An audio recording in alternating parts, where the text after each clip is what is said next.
like to welcome you to the first in this semester's series of How-To Talks by Postdocs. Today we've got Dr. Gina Coudriet, who will be talking about how to write letters of recommendation, which I think is a very useful bit of information to have. She's coming from the lab of John Pignelli, okay, and when she's not writing letters of recommendation, she's doing research on type 1 and type 2 diabetes. So without any further ado, take it away. Carrie, thanks so much for having me. I'm going to try to make this exciting. This is a little different than, showing data slides and things like that, but we'll talk a little bit today about how to write a letter of recommendation. It's a two-parter, sort of writing a letter for somebody, and then having to write a letter for yourself. And that can be the more tricky of the two. Has anybody had to write a letter of recommendation or been faced with that yet? Okay. And did you find it easy? Did you find it? No. Okay. I had to write it for myself. Oh, about yes, myself, exactly. So. The most wonderful thing in the world.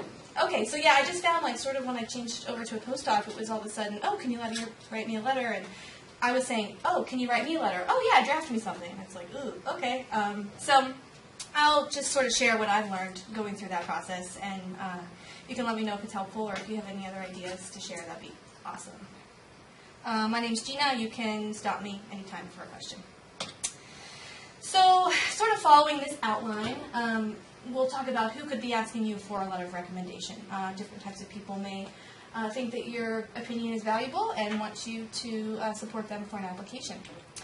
Also, where do you start? Sort of those very first primitive steps of where do you start? Like literally getting letterhead. Key points to include. The theme will be the same for each person, but there's small subtleties that may change depending on the person.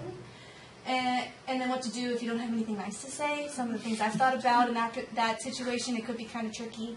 And then finally, I have to write my own recommendation. This was surprising and quite common.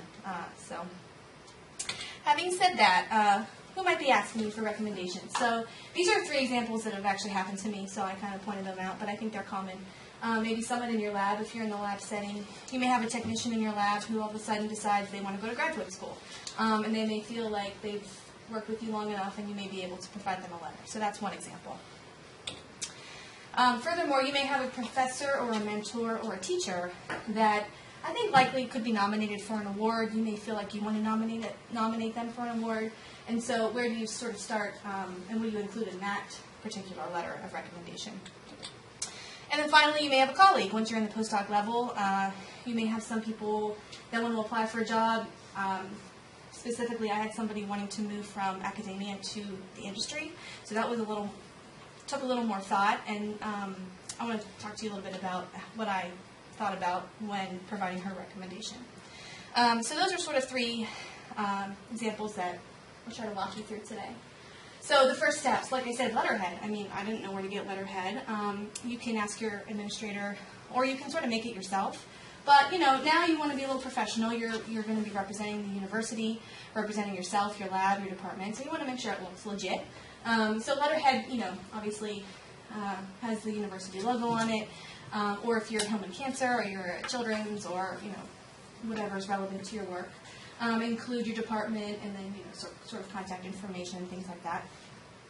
I always would suggest for you to ask for the CV or resume of the applicant.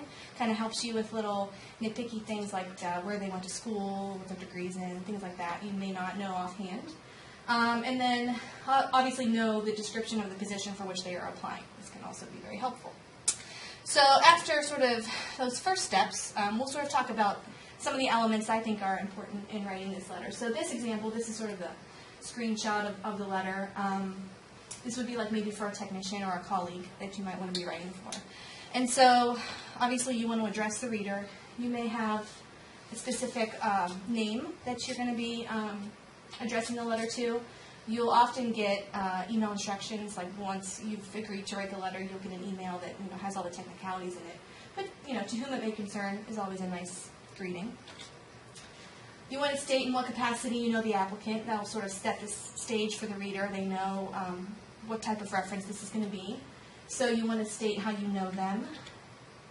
Comment on their drive and motivation. Actually, I meant to flip-flop these. start to talk about specific skills that they have in the lab. So if they're, a tech in the lab and they want to go to grad school, comment on some of the skills that they've obtained during their tenure in the lab, and then follow up maybe on their drive and motivation. Comment on the position that they're applying for. So in the example of graduate school, if the person sort of had some drive to attend a seminar on a regular basis, or take a course here or there, or participate in journal clubs, that would really stand out for somebody that would be applying for graduate school. And also in the example of a colleague, these things can all make that applicant stand out. And then finally, your sort of final statement, your overall recommendation. I think maybe something that might get lost in translation is sort of, you want to say, I recommend this person, I strongly recommend this person. Kind of wrap it up by saying that you do offer your recommendation. And then add your signature. And I'm going to blow out parts of this letter so we can go through it piece by piece. But, you can scan. A lot of these things are electronic, so you can scan your signature, post it in like a picture. Just adds another element of professionalism and obviously personalization that you wrote the letter to. So sort of taking those things, breaking it down, we mentioned the greeting in the beginning. Sort of opening statement, it's my pleasure, or it's my honor, or it's with great enthusiasm that I recommend. In confidentiality, I block out the name, but then mention, where they came from, how you know them, they came and worked in your lab, in what capacity, you knew them, and sort of why they're, maybe a statement on why they want to go to graduate school, or if they want to sort of expand on their knowledge of science or something like that. And then sort of go into their skill set. You want to mention things that are sort of unique. Maybe animal work could be something you want to highlight. Flow cytometry methods, this particular person knew how to do, and maybe something unique. So this person was the person in our lab that isolated pancreatic islets. So that's sort of a unique surgical technique. Again, addressing the driver motivation of the applicants. And then sort of interpersonal comment, how does this person work with others, play well with others, were they good to think on the cuff, do they have clear speaking skills, writing skills, things like that. And then finally, again, your final word about, your recommendation for this person to be entering graduate school. And so another thing you could add would be the journal club motivation, the course motivation. This particular person didn't do that, but you could add that in there sort of in the outside of the lab experiences and how they sort of showed their motivation for graduate school. If you've been through graduate school, I think many of you probably have, it's not just for anybody. So you really want to make sure that the person has what it takes to get through it. So those are sort of some examples. I would limit it to a page probably for this type of recommendation. Short, sweet, you can imagine that, admissions committees have to read several letters, so you just want to sort of smack them in the face with highlights of the applicant, pretty much. So, anybody have any questions about that particular example? Okay, so we'll move on to the professor, teacher, or mentor letter. This was a 2-page letter, and this should probably be a little bit more longer, a little more elaborate. This person probably has a longer career. If they're nominated for such an award, they might be in their, mid-level career, so they've probably had a number of accomplishments that you'd want to highlight. Again, a lot of the elements are the same. You want to address the reader and state in what capacity you know them. And then I sort of like, for this letter, a little anecdote. So maybe if you've known the person for a period of time and you have a little story that you think is relevant to, for example, mentoring, which is what this letter was for. It sort of makes the person stand out, not just a name on a piece of paper. Now they're like a human being. They've had a human interaction, and I think that might help, again, in the beginnings of the letter to sort of get the person to stand out and sort of smack the reader in the face. And so it wasn't necessarily a funny story, but it was just a story about my first interactions with this person, and I'll tell you a little bit more about it. But I kind of like that. I wouldn't fill the letter with things like this because then it's sort of like it's too much storytelling, but I do think it's a nice element. You can comment on your current relationship with the individual. Again, drive and motivation, but highlighting accomplishments. I think for a person in this position, they've probably accomplished much in their career. You want to highlight that. specific examples of their skill set, and any awards that could have backed up, winning this award or receiving this honor or this position could be relevant. And then again, the final statement overall and your signature. So a few things that we can pull out of this letter. I chose to say with much enthusiasm that I write this letter. It was for a Provost Award here at the university, and sort of how I first met her. Then this is sort of the story, so, I won't read it to you. But I met her when I was just a first-year graduate student, so I wasn't part of any program yet. We had to give a journal club, and I was, reading the paper, a little bit overwhelmed by the methods. I hadn't been exposed to it too much, and so I thought, I want to be able to present it well. So I think I emailed her. I said, do you have time? She was a recitation leader at the time, and she said, sure, come in. And, dropped everything, gave me attention, didn't make me feel intimidated or stupid or silly or anything, explained the methods, and I gave a decent presentation. And at the time, I didn't think much of it, but looking back, realizing she was the director of a graduate program, knowing how many students she had to take care of and how many other, activities she had, a lab and whatnot, to sort of take that time out for me, really spoke to her mission as a mentor. So I thought that was relevant for this mentoring award. So you could sort of add something like that, sort of a really personal interaction that you had. Then, talk about how your first encounter, how you continue to know the person. She happened to be my co-mentor in the end. So she was very involved in my project and my growth through graduate school, and continues to be a sort of a role model for me in my postdoctoral career. So these things sort of highlight her mentorship, even with individuals that are under her direct mentorship or direct mentee. And then finally, the most important for this particular award was to highlight her accomplishments. So she, has trained many students. She's on thesis committees. She is director of a graduate program, has written a training grant, and has already won a mentoring award. So I think it's really important to not forget anything. Really think about the person and try to highlight all of those accomplishments. And then the conclusion. And make sure you mention the award, whatever award it is or whatever position it is, sort of underscore the specificity of the letter as well. So, like I said, don't leave anything out. And sort of breaking down those three scenarios, I think the grad school applicant, you want to think more about ambitions. Comment on lab techniques, journal club presentations, ability to communicate, coursework if they did any, interpersonal communications and skills in the lab. These are all important things. If it's a professor or a mentor nomination, you want to talk more about achievements. You want to talk about their career and anything that's made up their career academically, in the community, mentoring opportunities, teaching, things like that. So achievements, I think I would highlight in that situation. And then for a colleague or a job applicant would be more abilities. Specific skills relevant to the job that they're applying for, also interpersonal interactions. And this was kind of difficult because the colleague that I'm speaking of, it was a phone interview. So I do want to mention about that. You could be asked to be a reference and speak to somebody on the phone. That's a very different experience than writing a letter that you sort of already drafted and you can have people review. You're kind of on the spot on the phone. And so letter versus phone calls. Before you go on, Gina, I have a Sure. question. For the professor mentor letters, do you ask them if there's anything they would want you to specifically highlight? That's a good point. I didn't in this situation because it was a mentoring award and because that's how I knew the person in that capacity.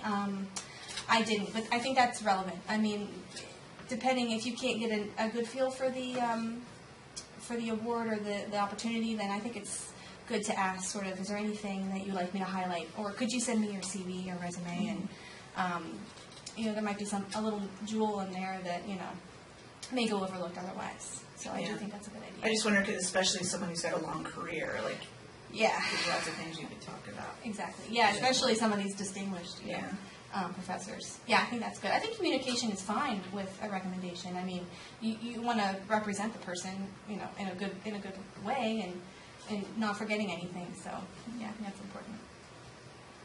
So yes, letters versus phone calls. This was a little bit of a sweatier situation. The elements remain the same, but really, as I said, letters are planned out, phone calls are on the spot, and but it doesn't mean you can't prepare, because you definitely can. You can prepare an outline, so bullet points of the things that you want to highlight. Again, have that CV or resume on hand. Familiarize yourself with the specifics of the job and the objective of the employer. In this case, like I said, it was from academia to industry, and they have sort of a very different way of thinking in industry. It's more, they have a pipeline if it's a drug pipeline, or they have a mission statement or something. So it would be really good to sort of think about that, think about the colleague, and really think about what they have to offer, that type of environment. And then anticipate questions the best you can, and be prepared to give comparisons. I remember they were, you really want this person to stand out. Why do they want to hire, Jane? And so you have to think about, what. And we had worked together. It worked out great. We worked together on some projects. So they asked about is she a team player? Could she complete projects? She's successful in that. And she was very collaborative and very motivated. And, it was easy for me to sort of answer those questions. But I can see how, if you don't know the person like really intimately, it could sort of throw you. So try to prepare as much as you can. And I think the final thing that I almost forgot, somebody reminded me of this, is scheduling. I mean, it's a phone call. You need at least an hour. You can't have a 15-minute incubation and take this phone call and then, sort of hurry the person. Make sure you let them know mornings are better, evenings are better, and find a day where you don't have a lot of meetings and you can find a quiet place, and try to get a landline, because you never know when your cell phone's going to cut off, and little things like that. So, it is a phone call. It is going to take a little bit more time than, a letter. So it's just something to keep in mind for a phone reference. So, if you don't have anything nice to say. There are ways around this, and it just depending on how you feel about the person or that day, if you want to, which option you'd like. So, you can always refuse the letter of recommendation. Hopefully the person will ask you, Dr. Smith, I'm applying for X, would you be able to provide me a reference? They should ask for a positive reference, and if you want to ask for one, that's sort of some verbiage you can think of. Are you able to write me a positive letter of recommendation? The person may say, I don't have time, no, I can't, maybe you should find somebody else, I don't feel like I can do this. But, if you're the direct supervisor of a person, then that is when it gets a little hairy, because you have to often have a letter from your, previous boss or previous employer. So, I'm really not in that position, so I hopefully have time to figure that one out. Or hopefully you would never be in that position. I mean, you'd hope to have nice relationships with people that you work with or that you're in charge of. But so option 1, just flat out refuse. I can't do it. Option 2, accept and be honest and say the things you want to say, or if you've had a bad experience with somebody, you can. If you really think they should never have this job, or you just feel strongly about it, you can just be honest about it. That's option 2. And then option 3 would be agree to provide the reference. Think, okay, I'm not going to be like harsh and put this person down, and sort of give a mediocre, recommendation. And that's going to sort of come out in the wash. It's going to come across as vague, and if you don't really have good examples to support blanket statements like this candidate is a sure fit for your company, and you don't back it up with anything, I think it'll kind of come out.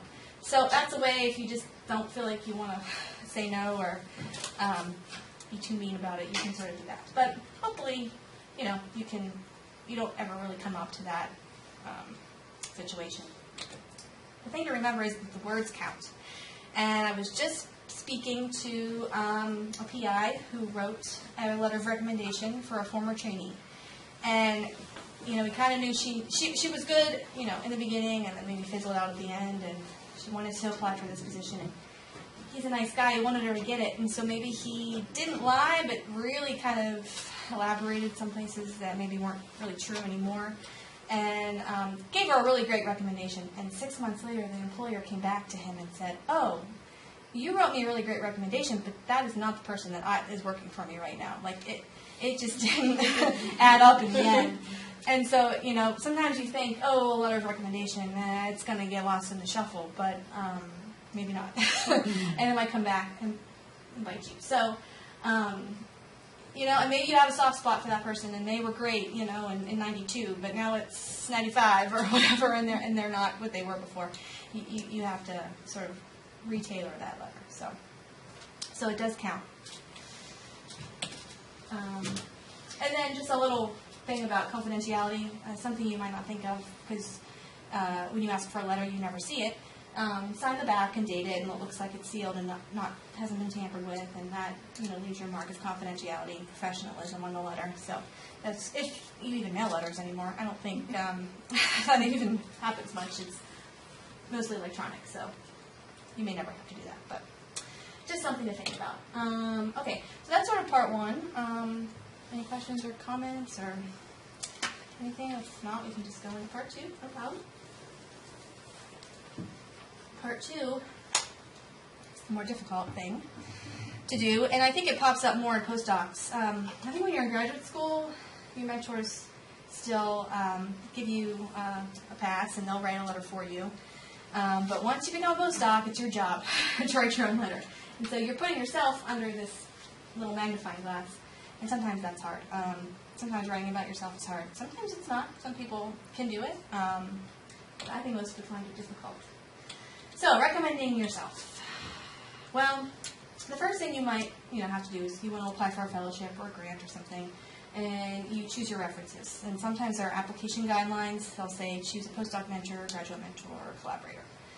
Okay, so you think about who you want to speak on your behalf, and the number of references. So mostly it's 3. Sometimes they say 3 to 5, and you wonder, do I really need those extra 2? But they ultimately have to push the button and send it, so you might want to have 5 just in case somebody fizzles out in the end.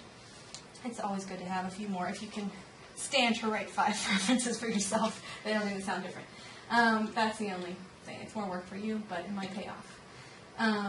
So I always like to give a heads up, something that kind of got me in the past by assuming somebody would do something for me. Never assume anything, because people are busy. They have very important things to do, and you're not always the most important thing on their list. So I always try to email, dear Dr. Smith, I'm writing for this fellowship or award. Would you be able to provide me a positive letter of recommendation?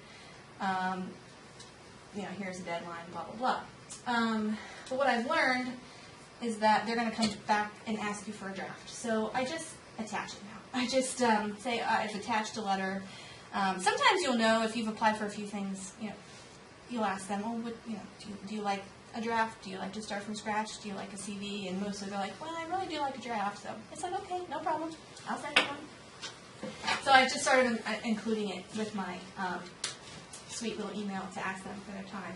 And if it's someone that you don't see a lot, or you have sort of a collaborator, you can start by just sending a CV or bio sketch. If that's their preference. You kind of just have to feel it out to see what they like, but most of the time they want a letter. And there are good points and bad points to this, which we can talk about. So the key points are very similar from the last round. We said writing about yourself is sort of tough, so the first thing you need to do is keep the voice in mind. You need to think about a perspective from a graduate mentor, a postdoc mentor, and a collaborator. A graduate mentor is going to really talk about your graduate work and just a little bit about postdoc. Postdoc mentor will talk a little bit about graduate school and a lot about your postdoc.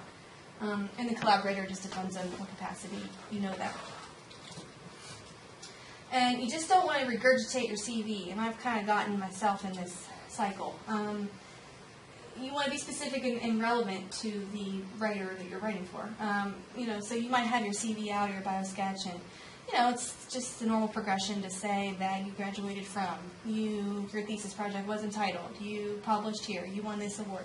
And then they kind of all sound the same. So you want to make sure that you're pulling out relevant pieces of your past to include in the letter, depending on who it's supposed to be from. And again, like we said, it's difficult when you're writing 3 letters at once, so you have to try to sound like they come from a different pen. Sometimes, and I was lucky, you're able to get your hand on one. Somebody will have a letter that you can use. You might want to ask your mentor, if you have a letter, an example that I can sort of model after. And you can usually get your hands on something. So that helps a lot to sort of start diverging that 1 letter into 3. the positive point, and this goes back to what your question was, Carrie, sometimes you're applying for something specific. Like right now, I just applied for this Women in Science Fellowship, and they want you to talk about community service, and that's not something that a mentor is going to think about. They are only going to talk about your science. So if there are things that you have done, this is your opportunity to include them. And it's not lying or anything. It's what you've done. It's just the people are busy, and even if you told them, oh, I'd really like you to highlight this, this, and this, they're never even going to read your email. They're just going to see, I need a recommendation, and go from there. So this gives you the opportunity to include the things that you think are important, and that's a good part. So I've kind of, like I said, this is my letter. One of my letters, just kind of try to break it down a little bit. I'll try not to just read it to you, but again, the elements are the same, the address and things like that. Writing this letter in support of for this award. How do they know me? I've served as the PhD dissertation advisor and continue to mentor. And then just a comment about interactions. How can they attest to your motivation, accomplishments, and things like that? Again, that's weird to write about yourself, but you kind of have to just pretend you're that person for a minute. Go into that place and become them. So again, this was a graduate advisor, so it was more like I joined the lab. The project was, hardships that we might have had. It was sort of a new project for the mentor, so I spoke about, me sort of going out on my own, figuring things out, and then speaking to him about it. This is actually his wording. He likes to say things like worth its weight in gold. That's a style thing. I don't love that all the time, but, you can really, if you can back it up, use the flowery language if you like. Again, it's just weird to say it about yourself. And then sort of, a comment about, me as a graduate student and what I've learned and what I can apply to my postdoctoral career or being an independent investigator, something like that. And then we talked about, presentations, things I've done while in graduate school, so any presentations I've given, conferences I've attended, awards you might have won, publications, fellowships, things like that, and then comment, now that I'm a postdoc, how these things continued, where am I publishing, where am I presenting, what fellowships do I have.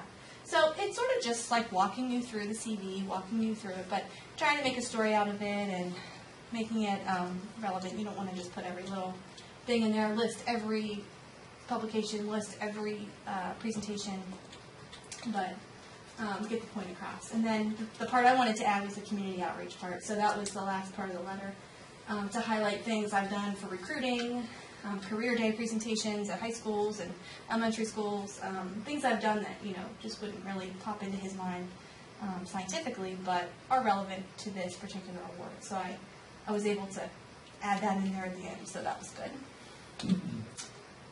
And then just the overall final statement. Words like exceptional, kind of uncomfortable, but put them in there because, you are exceptional. You deserve this award. You've done all these things in your career. If you're a postdoc, you've put a lot of hard work in, so, if you got all of that stuff to back it up, say it. And it's good to talk about writing skills, communication skills, interpersonal skills, how well you work in the lab. If you're sort of a leader in the lab, you can mention that. And, just a closing statement. So I hope that's sort of helpful. Elements to include in a letter like that.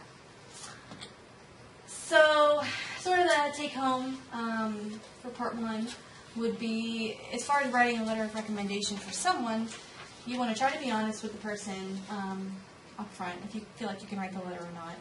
You want to be specific about the person's qualifications, if you can. Blanket statements are nice, but then if you have the specifics to back it up, it'll make a stronger impression.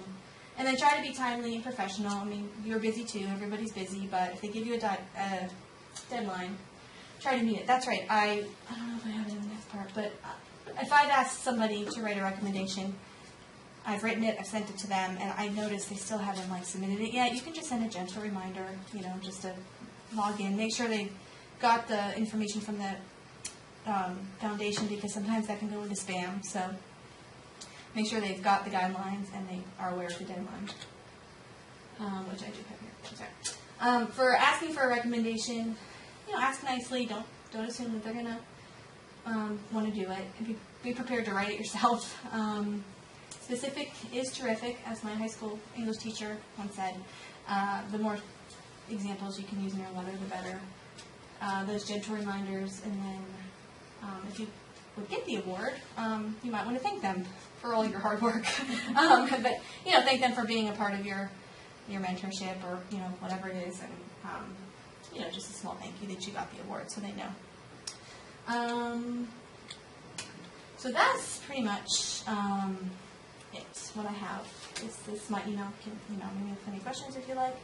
I had a little idea for if you wanted to give it a try, like if you have a paper. I didn't know how many people were going to be here, but you can just try to think of 3 references, and you don't have to do it now. You can do it now if you want, but in the future, from 3 different points of view, you can have like graduate mentor, postgraduate mentor, colleague, and just make some bullet points about what would be different. And you want to see differences with each of those. A lot of similarities, but then what would you highlight differently for each of those individuals that would be providing you the letter. So if anybody thought they were struggling or wanted to ask more questions, if not, you can just absorb these words, and all I can say is good luck on that note, because it's not as easy.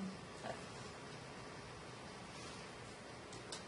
So if you had a situation where you write your own recommendation and you give it to your professor, whoever's going to sign it, and they come back saying, "Oh, I had no idea you were doing all this." If I get asked about it, may I have more details, or just kind of leave them in the dark? Like, yeah, I do this when you're not looking. Well, that's assuming they're going to read it. So that's, you'd hope that they would look it up. I'm telling you, these people, they don't want to. So if they read it and they did have questions, you would never want to lie in the letter. So everything you did in there, you'd want it to be truthful. If it was extracurricular, you're saying, and like taking up their time, well, hopefully, you're still getting your work done. If they ask you for more details, you could explain it to them and tell them, I'm really doing these things, when I can. It's not part-time. It's, when I have time, and then back it up with why you're doing them. If it's community outreach, or if it's sitting on a committee or taking up some time, just say why you're involved in it, and hopefully they would be receptive to that.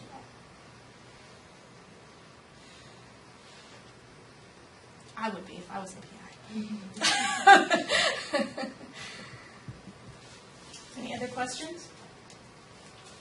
So hopefully it helps you if you're in this position. Well, thank you very much, Dr. Coudriet. You're welcome. Thank you for having me.